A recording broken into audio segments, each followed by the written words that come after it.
Hi hello నమస్తే welcome to okay TV. ఈ రోజు అయితే మనతో పాటు కొత్తపల్లి వినోద్ కుమార్ అయితే ఉన్నారు. ఆయన అయితే నాగర్ కర్నూలు నుంచి కంటెస్ట్ చేయబోతున్నారు. అసలు దేనికి కంటెస్ట్ చేస్తున్నారు ఏంటి అని తెలుసుకుందాం. అన్న నమస్తే అన్న. నమస్తే మేడం. సో దేనికి కంటెస్ట్ చేస్తున్నారు మీరు నాగర్ కర్నూలు? జిల్లా యూత్ కాంగ్రెస్ డిస్ట్రిక్ట్ ప్రెసిడెంట్ గా కంటెస్ట్ మేడం. ఓకే, అంటే ఆ కంటెస్ట్ ఎలా ఉంటుంది? ఎలక్షన్స్ ఎలా ఉంటుంది? ఏ రీతిలో ఉంటుంది? ఇందులో ముఖ్యంగా 18 నుంచి 30 సంవత్సరాలు ఉన్న యువత పాల్గొనాల్సి ఉంటుంది. ఇందులో ఓటింగ్ అనే సిస్టమ్ అనేది ఏదైతే ఉందో 18 నుంచి 30 సంవత్సరాలు ఉన్న యువత వాళ్ళ ఆధార్ కార్డు నుంచి ఓటింగ్ చేసేది ఉంటుంది. వాళ్ళ ఫోన్లో ఎవరైతే ఫోన్ ఉందో ఆ ఫోన్ నుంచే ఓటింగ్ చేసేది ఉంటుంది 30 సంవత్సరాలు ఉన్న యువత. అంటే మొత్తం యువత ప్రాధాన్యత అంటారు. ఓకే, ఈ యువత ప్రాధాన్యతలో యువతకి మీరేం చేయబోతున్నారు? ఎందుకంటే మీరు కంటెస్ట్ చేస్తున్నారన్నా, వాళ్ళు మీకు ఓట్ చేయాలన్నా కూడా మీ సైడ్ నుంచి మీరు కనీసం నేను ఇది చేస్తా అని చెప్పాలి కదా. మరి ఏం చేయబోతున్నారు యువతకి? ముఖ్యంగా మా ఏరియాలో యువత అనేది బాగా నిరుద్యోగ సమస్య ఎదుర్కొంటున్నది. దాన్ని నేను దగ్గరుండి మా మంత్రి గారికి, జూపల్లి కృష్ణసార్ సార్ గారికి, మరియు మా డిసిసి ప్రెసిడెంట్ వంశీకృష్ణ సార్ గారికి, అదేవిధంగా మా ఎమ్మెల్యే రాజేశ్వర రెడ్డి సార్ గారికి దగ్గరుండి వివరించి యువత ఏదైతే సమస్యలు ఎదుర్కొంటుందో దాన్ని పరిష్కార మార్గం కోసం నా వంతుగా నేను కృషి చేస్తాను. అదేవిధంగా మా ఏరియాలో ఉండే యువత కొంత వరకు డ్రగ్స్కు ప్లస్ ఈ ఈ డ్రగ్స్కు అలవాటు బానిసయ్యారు. దాన్ని కూడా కంట్రోల్ చేయడానికి నా వంతుగా ప్రయత్నిస్తాను. ఓకే, అసలు ఫస్ట్ ఏ లైక్ ఎలా అంటే ఏ ప్రాబ్లమ్స్ చాలా ఉన్నాయి మీ ఊర్లో కానివ్వండి, మీ కాన్స్టిట్యున్సీలో కానివ్వండి, అసలు ఎలాంటి ప్రాబ్లమ్స్ అనేవి ఎక్కువగా ఉన్నాయి? ముఖ్యంగా మా దగ్గర స్కూల్స్ అనేటివి చాలా ఇబ్బంది పరిస్థితిలో ఉన్నాయి. ఎందుకంటే అక్కడ ఉండే టాయిలెట్స్ కానీ లేకపోతే అక్కడ ఉండే పరిస్థితులు కానీ అంత అనుకూలంగా లేవు. మా గవర్నమెంట్ వచ్చినాక వాటి మీద బాగా ఫోకస్ చేసింది. ప్రతి మండలానికి ఒక ఇంటర్నేషనల్ స్కూల్ పెట్టాలనే ఉద్దేశంతో ప్రతి మండలంలో ఒక ఇంటర్నేషనల్ స్కూల్ పెట్టాలనే ఉద్దేశంతో మంచి విద్యా వ్యవస్థ అందించాలనే ఉద్దేశంతో మేము ముందుకు వెళ్తున్నాం. అదేవిధంగా మా ఏరియాలో ఏదైతే ఉందో దానిలో మా వంతు సహాయం యువతను ముందుకు తీసుకురావాలని మా ఎంతో ప్రయత్నం చేస్తున్నాం.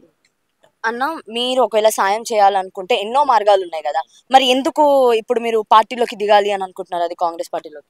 కాంగ్రెస్ పార్టీ యువతను బాగా ప్రోత్సహిస్తుంది. దానివల్ల ఏమవుతుందంటే ఎక్కడ యువతలో వేరే పార్టీలో దానిలో అవకాశాలు రాని విధంగా మా పార్టీలు వస్తున్నాయి. అందుకు మేము ఇప్పుడు వేరే పార్టీలో ఉన్న యువత కూడా అరే కాంగ్రెస్ పార్టీలో ఎలక్షన్ జరుగుతున్నాయంట కదా, మనకు కూడా అవకాశాలు వస్తుండే, మా దానిలో ఎవరైతే లీడర్ అనుకూలంగా ఉంటాడో వాళ్ళకి ఇస్తారు. కానీ ఇందులో అట్లా కాదు. ఇదే పార్టీలో ఉండి ఇదే పార్టీలో ఉన్న వాళ్ళకు ఎలక్షన్ ద్వారా ఎలా అంటే పార్టీని ఎంకరేజ్ చేయరు. ప్రతి ఎలక్షన్ ఎవరైనా ఎలక్ట్ కావాల్సిందే, ప్రజల నుంచి ఎలక్ట్ కావాల్సిందనే ఉద్దేశంతో మా దానిలోనే ఎలక్షన్ పెట్టి మమ్మల్ని ఒక లీడర్గా తయారు చేయడానికి మా కాంగ్రెస్ పార్టీ బాగా ప్రోత్సహిస్తుంది మమ్మల్ని. అసలు నిజంగా అనుకుంటున్నారా కాంగ్రెస్ పార్టీ ఖచ్చితంగా యువతని ప్రోత్సహిస్తుంది అని? ఎందుకనంటే ఈ మధ్య మనం చూసుకున్నా కూడా ఎవరైతే యువత ఉన్నారో వాళ్ళు చాలా వరకు ఎట్లా అంటే వ్యతిరేకంగా ఉన్నారు కాంగ్రెస్ పార్టీని. మనం చూసుకున్నా కూడా త్రూ అవుట్ స్టేట్ చూసినా మనకు తెలుస్తుంది. మరి అలాంటిది ఈ టైంలో అసలు కాంగ్రెస్ మీకు ఛాన్స్ ఇచ్చింది ఇప్పుడు, కానీ దీన్ని మీరు ఎట్లా యూటిలైజ్ చేసుకోబోతున్నారు మరి? మేడం, మీరు అన్నది యువత ఎవరు వ్యతిరేకంగా లేరు. నిరుద్యోగులు ఏదైతే చెప్పినో మేము జాబ్ క్యాలెండర్గా ఇస్తున్నాం. ప్రతి సంవత్సరం మన సీఎం గారే అసెంబ్లీలో అనౌన్స్ చేశారు జాబ్ క్యాలెండర్ ఇస్తున్నామని. అదేవిధంగా మా ఏరియాలో ఎవరైతే ఉన్నారో మా ప్రాంతంలో కానీ తెలంగాణ ప్రాంతంలో నిరుద్యోగ సమస్యను తీర్చడానికి ఈ ఉద్యోగాలే కాకుండా ప్రైవేట్ ఉద్యోగాలు కూడా ఈ నిరుద్యోగం పోవాలంటే ఓన్లీ గవర్నమెంట్ ఉద్యోగాలు కాకుండా ప్రైవేట్ ఉద్యోగాలు కూడా కావాలనే ఉద్దేశం మెయిన్ ఇంటర్నేషనల్ కంపెనీలతో మాట్లాడి సీఎం గారు తీసుకొచ్చి మన తెలంగాణ యువతకు ఉద్యోగ అవకాశాలు ఇవ్వాలనే ఉద్దేశంతో ముందుకెళ్తారు మేడం. మీరు ఇందాక అన్నారు కదా బయట వేరే కంట్రీస్ నుంచి కూడా ఇక్కడికి ఎస్టాబ్లిష్ చేస్తున్నామని. మరి వేరే కంపెనీస్ ఇక్కడ ఎస్టాబ్లిష్ చేస్తున్నామని చెప్పేమో మీరు అంటున్నారు మీ సైడ్ నుంచి, కాంగ్రెస్ పార్టీ వాళ్ళందరూ. కానీ వన్స్ మనం చూసుకుంటే ఎవరైతే వ్యతిరేకంగా ఉన్నారో ప్రతిపక్ష పార్టీలు వాళ్ళు ఏమంటున్నారు అని అంటే, కాదు ఇదంతా బోగస్, ఇదంతా ఉట్టిదే, ఏం లేదు అని చెప్పి వాళ్ళు మాట్లాడుతున్నారు వాళ్ళ సైడ్ నుంచి. మరి వాళ్ళకి మీ ఆన్సర్ ఏంటి? గతంలో కేటీఆర్ ఉడక విదేశ పర్యటనలు చేసిండు మేడం. కంపెనీలు తీసుకురావడానికి కంపెనీలు తెచ్చినా మేము ఇదే విధంగా ఈ విషయాన్ని వాళ్ళు చేసిరు బోగస్. మేము చేయలేదు. మేము ఇవ్వాల్సింది ఉద్యోగాల అవకాశాల కోసం మేము వచ్చినాం. వాళ్ళు చేసిన మాటలు మాకు కావు మేడం. మేము వచ్చి గవర్నమెంట్ వచ్చింది 8 నెలలు. వాళ్ళు 10 ఏళ్ళు ఉన్నారు. 10 ఏళ్ళ నుంచి ఎంతమంది బోగస్ చేసిరో అందరూ తెలంగాణ ప్రజలు చూసిరు. కానీ ఇప్పుడు తెలంగాణ కాంగ్రెస్ గవర్నమెంట్ ఏర్పడి 8 నెలలు అవుతుంది. 8 నెలల్లో మా సీఎం రేవంత్ రెడ్డి గారు ప్రతి దాని మీద అవగాహన తీసుకొని ఆల్రెడీ లోడ్ బడ్జెట్ ఉన్నా దాన్ని ఎట్లా ఎట్లా ముందుకెళ్ళాలనే ఉద్దేశంతో కంపెనీలను, ప్రైవేట్ కంపెనీలను ప్లస్ ప్రభుత్వ రంగంలో ఉద్యోగాలు తీసుకురావడానికి ఏ విధంగా అయితే ఎక్కడెక్కడ మన ఖాళీలు ఉన్నావో దాన్ని గుర్తించి జాబ్ క్యాలెండర్ ఇవ్వడం, తర్వాత ప్రైవేట్ కంపెనీ ఉద్యోగాలు ఇచ్చి యువతకు ఆదుకోవడానికి ఉద్దేశంతో ముందుకెళ్తారు. కానీ ప్రతిపక్ష పోలు చేస్తూనే ఉంటారు. అది వాళ్ళ బోగస్ మాటలు మేము నమ్మలేము మేడం. ప్రజలు కూడా నమ్మతలేరు, యువత కూడా నమ్మట్లేదు. మీరు గెలిస్తే మాత్రం ఫస్ట్ మీ నియోజకవర్గానికి మీరేం చేయబోతున్నారు? ఫస్ట్ ఇది అని ఉంటుంది కదా, గెలిస్తే నేను ఇది చేస్తా అని చెప్పి, అలా మీరేం చేస్తారు? మేడం మేము చేయడానికి ఏంటంటే ప్రతి యువత ఏదైతే సమస్యలు ఎదుర్కొంటున్నారో మేము ఒక యువత తరపున మేము రిప్రజెంటేటివ్గా ఉండి మా కాన్స్టిట్యున్సీ మా రాజేష్ రెడ్డి సార్ గారు కానీ, మా మంత్రి జూపల్లి సార్ గారు కానీ, మా డిసిసి వంశీకృష్ణ సార్ గారు కానీ వాళ్ళ పరిధిలో ఏవైతే ఉంటాయో వాళ్ళకి సమస్యలు నా తరపు నుంచి యువత తరపు నుంచి నేను వాళ్ళ సమస్యలు వివరించి వాళ్ళ సమస్యల పరిష్కారానికి నా వంతుగా కృషి చేస్తాను మేడం. ఖచ్చితంగా ఇది ఖచ్చితంగా అంటారు, కన్ఫర్మ్. ఓకే. అండ్ తర్వాత మనం చూసుకున్నా కూడా నాగర్ కర్నూలు అంటే మన అందరికీ తెలిసి ఏంటిది అని అంటే వెనుకబడిపోయిన గ్రామాలు, అండ్ అక్కడ ఆల్మోస్ట్ ఆదివాసులు, తర్వాత మనకు ఎక్కువ చూసుకున్న అడవులలో ఎక్కువ ఉంటుంది. మరి అలాంటి వాళ్ళని మీరు ఎలా ఎడ్యుకేట్ చేస్తారు, ఎలా చెప్తారు, ఏం చెప్తారు వాళ్ళకి ఒకవేళ వాళ్ళు బయటికి రావాలని? మేడం మాది వాస్తవానికి వెనుకబడ్డ ప్రాంతమే మేడం, మా నల్లమల్ల ప్రాంతం.